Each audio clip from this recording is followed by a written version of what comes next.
The first mistake that I see is that people look for shortcuts. They look for shortcuts too much. There are no real shortcuts in this space. Sometimes people are looking for maybe one plugin that fixes all of their mixes or one mic that they can record all their sound sources on. But the truth of the matter is, being an engineer is a very detail-oriented job.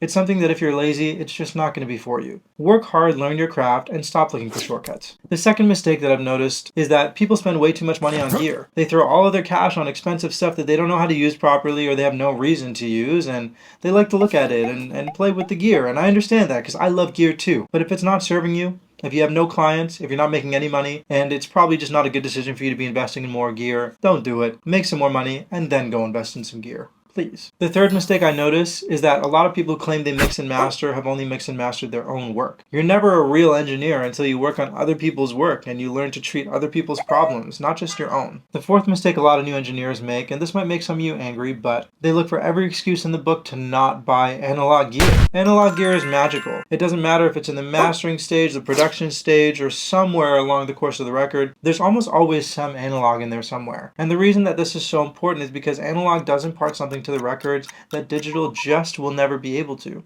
Are there mixing engineers who are digital only? Yes. Are there mastering engineers who are digital only? Yes. But it's very rare that you get through the entire process of recording, mixing, and mastering, and not a single person has used analog gear in that space. No matter what the record is, if it's on Billboard, if it's charting, chances are there's analog somewhere there. So don't sleep on analog. Is it expensive? Yes. Is it worth it? Hell yeah. The fifth mistake that I've noticed a lot of you engineers make is that you gouge people. You charge people way too much money for what you're trying to do, and unfortunately you're not going to build a client base that way. No one's going to trust you, no one's going to come back for your work, and if you keep doing that, you're going to have no money at the end of the year, and no one's going to like you. So start taking those prices from here, bring them here. Until you have a lot of people that are looking for your work, or you have people lining up at the door, don't move that price up. The second you get busy, then you can start pushing it up a little bit, and then a little bit more, and a little bit more. I know people who have used this exact method to make $500 an hour as engineers or more. Don't be in a rush. Take your time. If you have a part-time job, rely on that. Do work for free, build relationships, and go from there. If you guys appreciated this video, please do comment, like, and share it. And don't forget to subscribe to the channel for more content like this.